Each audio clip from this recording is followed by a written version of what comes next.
ঠাকুরবাড়ি, সেখানে আজকে মতুয়া মহাসম্মেলন চলছে, মহাধর্ম সম্মেলন চলছে এবং সেখানে মতুয়া মহাসংঘের পক্ষ থেকে সিএএ ক্যাম্পের আয়োজন করা হয়েছে, যেখানে মানুষ একদিকে যেরকম ধর্ম মহাসম্মেলনে যোগ দিতে আসছেন, পাশাপাশি সিএএ ক্যাম্পে আবেদনটাও জানাতে পারছেন। ভীষণ সুবিধা হচ্ছে মতুয়া সমাজের মানুষদের, যারা রাজ্যের বিভিন্ন প্রান্ত থেকে এই ধর্ম মহাসম্মেলনে যোগ দিতে বারে বারে আসেন, প্রত্যেক বছর আসেন।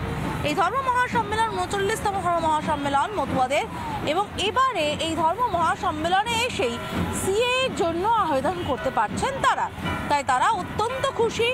সিএএ ক্যাম্পে আবেদন করছেন তারা। মতুয়া মহাসংঘের উদ্যোগে সিএএ ক্যাম্প তার আয়োজন করা হয়েছে এই ধর্ম মহাসম্মেলনের মাঝেই। সম্মেলনে এসে আবেদনের ফর্ম পূরণ মতুয়াদের।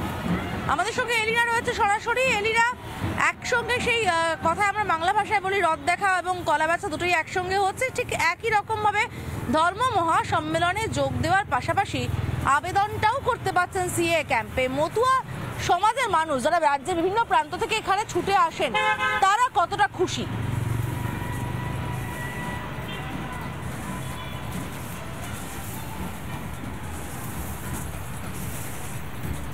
একেবারে সমাদৃতা, দেখো আজকে মতুয়া মহাধর্ম সম্মেলন রয়েছে ঠাকুরনগরের ঠাকুরবাড়িতে, তারই সঙ্গে আজকে রাস উৎসব।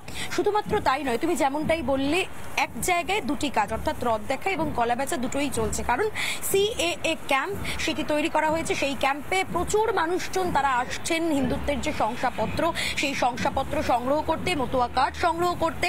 অর্থাৎ তুমি বুঝতেই পারছো গোটা ঠাকুরনগর কিন্তু সেজে উঠেছে একটা অন্য আবহে। তার সঙ্গে সঙ্গে বাংলায় চলছে এসআইআর, সেই এসআইআর আবহেই আজকে ঠাকুরনগরের ঠাকুর বাড়িতে একদিকে রাস উৎসব এবং তারই সঙ্গে ৩৯তম বাৎসরিক এই মতুয়া ধর্ম মহাসম্মেলন। আমার সঙ্গে এই মুহূর্তে রয়েছেন শান্তনু ঠাকুর, কেন্দ্রীয় মন্ত্রী। আমি সরাসরি একটু তার কাছে যাব।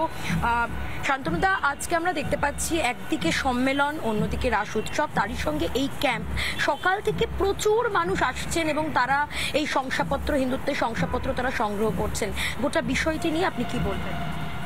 এটা দীর্ঘদিন ধরে চলছে। আমাদের যে সিএএ ক্যাম্প আছে সেটা দীর্ঘদিন ধরে চলছে। মানুষকে যাতে সহজভাবে সিএএ পাইয়ে দেওয়া যায় তার জন্য ধর্মীয় কার্ড এগুলো এখান থেকে দেওয়া হচ্ছে। পাশাপাশি আজকে রাস উৎসবে শ্রীধাম ঠাকুরনগর ঠাকুরবাড়িতে প্রতি বছর এই উৎসবটা হয় এবং আমাদের যে অল ইন্ডিয়া মতুয়া মহাসংঘ আছে সেটার রিফরমেশন হয়। তো কমিটি রিফরমেশন স্বাভাবিকভাবেই হবে এবং রাস উৎসবও হবে রাতে।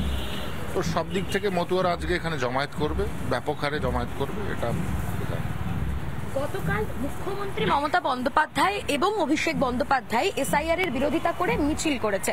মিছিল শেষে মুখ্যমন্ত্রীর বক্তব্য, তিনি বলছেন মতুয়া সম্প্রদায়ের মানুষকে তারা সারিবদ্ধভাবে সামনে সারিতে আসতে বলছেন। তাদের যদি সমস্যা হয় এসআইআর নিয়ে, তারা যেন সামনে আসেন, তাদেরকে কোথাও যেতে হবে না, তৃণমূল সমস্ত ব্যবস্থা করে দেবে যদি কোনো সমস্যায় পড়তে হয় মতুয়া সম্প্রদায়ের মানুষজনকে। আপনার প্রতিক্রিয়া? মতুয়া ছাড়া টিএমসির উদ্ধার নেই, এটা টিএমসি ভালো করে জানে, কিন্তু একটা মতুয়াও যে তাদের সঙ্গে নেই এটাও তারা ভালো করে জানে।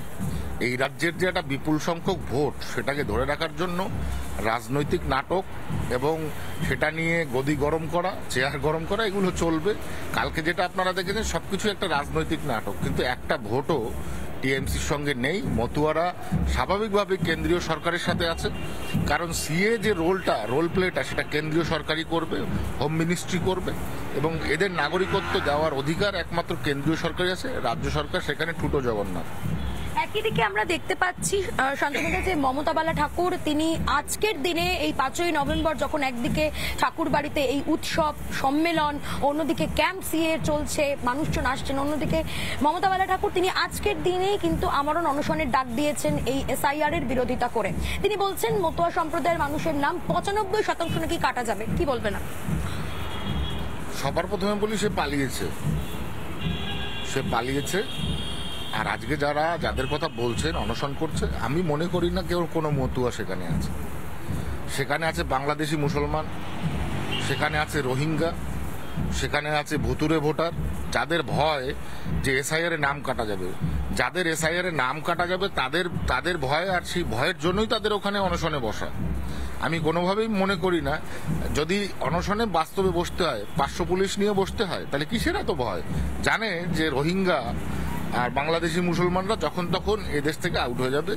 আর এই আউট হওয়াটাই আগামী দিনের অপেক্ষা।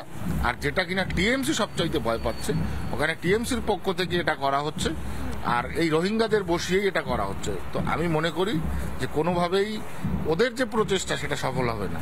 এসআইআর এ অংশগ্রহণ না যাতে নেয় কেউ, তার জন্য উস্কানি রীতিমতো দিচ্ছেন মুখ্যমন্ত্রী মমতা বন্দ্যোপাধ্যায়। তিনি বলছেন যে যদি ভোটার তালিকায় নাম না থাকে তাহলে সেক্ষেত্রে তৃণমূলের কাছে যেন প্রত্যেকে যায়। তৃণমূলের কাছে যাওয়ার পরামর্শ দিয়েছেন মুখ্যমন্ত্রী মমতা বন্দ্যোপাধ্যায়। তৃণমূলের যে ক্যাম্পগুলো খোলা হয়েছে হেল্প করার জন্য, সহায়তা কেন্দ্র, সেখানে গিয়ে যেন তারা নথিপত্র দেখান, সবকিছু করেন। কি বলবেন? সবার প্রথমে বলি, টিএমসি যেটাই বলছে সেটাই অসাংবিধানিক, এবং ওরা যেটা করছে সেটা ইলেকশন কমিশনের রোল প্লেটা ওরা নিয়ে নিয়েছে।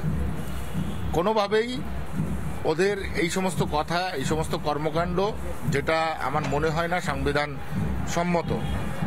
তাই আমি বলবো আজকে টিএমসি ভয় পেয়েছে, কারণ এসআইআর হলে কমপক্ষে 1 কোটির উপরে মানুষ বাদ যাবে। আর এটাই হচ্ছে টিএমসির বড় ভয়, যে ভোট ব্যবধান বিজেপির সঙ্গে টিএমসির, সেই ভোট ব্যবধানটা ঘুচে যাবে, এবং তাতে এবারের যে বিধানসভা, সেই বিধানসভা পরাজয়ের একটা মূল লক্ষণ আমি দেখতে পাচ্ছি। আর সেটাই তাদের ভিতর থেকে আতঙ্ক ফুটে উঠছে। গতকাল মুখ্যমন্ত্রী তিনি নিদান দিয়েছেন লক্ষণ রেখা অতিক্রম করে ফেলছে, এবং এসআইআর করে লক্ষণ রেখা অতিক্রম করা হচ্ছে, বাংলাকে টার্গেট করে। বুঝতে পারা যাচ্ছে শান্তনু ঠাকুর যে কথাটা বারবার বলছেন যে আদতে তৃণমূল মিথ্যাচার করছে, তৃণমূল মানুষকে ভুল বোঝাচ্ছে, যে কথাটা শান্তনু ঠাকুরও বারবার বলছেন।